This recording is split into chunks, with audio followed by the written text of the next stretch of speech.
us. We are Philip and Edie's girls. Wait.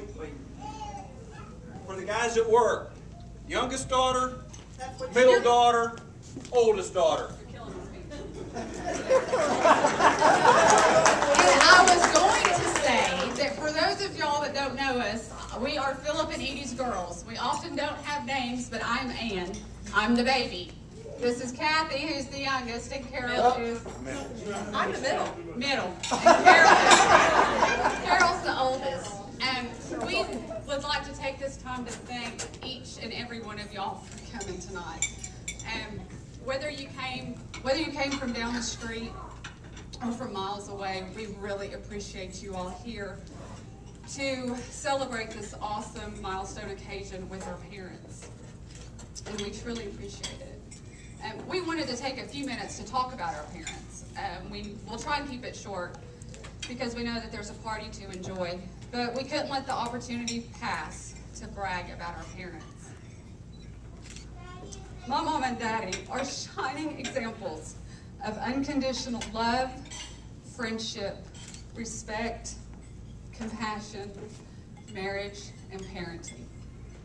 Our parents taught us all of these attributes simply by living. Their daily interactions with us and each other taught us more than any textbook ever could. Because Mama said so. Growing up, this was a common phrase in our house, and we did not particularly care for it.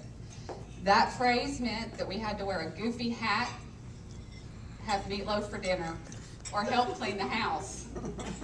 What we didn't realize was with those four simple words, our daddy was communicating to us the incredible amount of respect and love he has for our mama. This was his way of teaching us what she deserved and what she is worth. He showed us his love for her in the car. He would have one hand on the steering wheel and the other hand wrapped tightly around hers.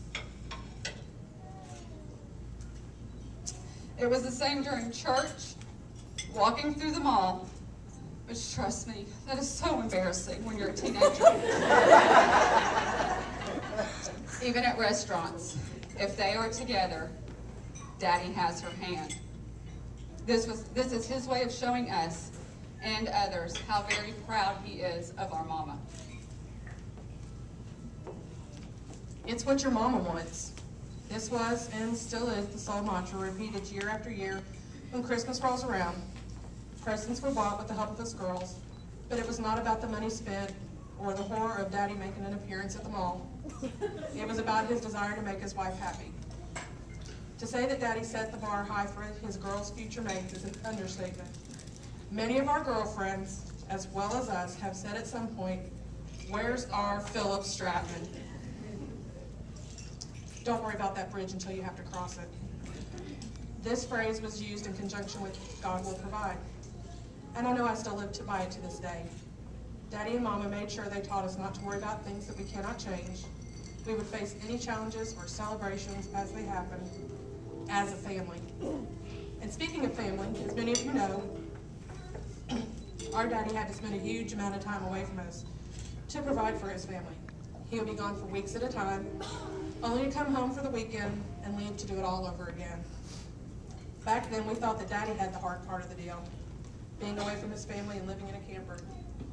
In reality, it was Mama who had it the hardest. She was left at home to parent 3 girls in various stages of teenage angst, manage the house, homework, extracurricular activities, all while working a full-time job, and at times an extra part-time job. She got tired, she got overwhelmed, and she got downright frustrated. But never in those times did she ever waver in her steadfast love and respect for our daddy. She waited for his call every night.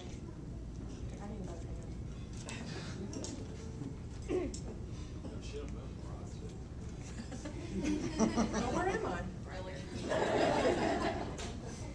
Okay, as soon as he called, a calm came over her. She didn't spend her time ranting to him about how hard she had it at home, how her girls were driving her nuts, and complaining about the overflowing laundry room. She didn't add to his burden. She showed us how to be strong and supportive, all the while being loving and caring. She taught us that being a wife and a mother isn't about being selfish and how to keep on keeping on when you really just want to stick your head in the sand. We've been called stubborn. Mama says it's from our daddy's side. I think we got just as much from her as we did from him. And a little bit of, oh yes we did. And a little bit of stubbornness served us well through our lives. Oh, need the microphone, huh? Yeah. You did practice this. We did. That situation brought another famous Stratman saying, "It is what it is." Our daddy has walked us down the aisle and into divorce court. Our mama has taken us to the hospital, then taken care of our children when we didn't get to go home. She's pulled all-nighters when a quick trip to the ER turned it into emergency surgery. They ran back and forth between 2 different hospitals as recently as September, when Hunter and I were at one and Arissa and Ann were at the other. They made sure that they were there for both daughters and grandchildren. They've held our hands through devastating medical diagnoses, new jobs, new families. They felt every one of our tears and fears. They've encouraged us and guided us, but always leaving the ultimate decisions to us and standing beside us when our decisions backfired on us. We can count on one hand the number of games and performances of their grandchildren they have missed. And I think we all know how difficult it is to sit through a beginning band concert. Yet, there they are, congratulating and encouraging their grandkids. We didn't have our grandparents growing up, and thankfully our kids won't know that feeling. There's one attribute that we haven't spoken about.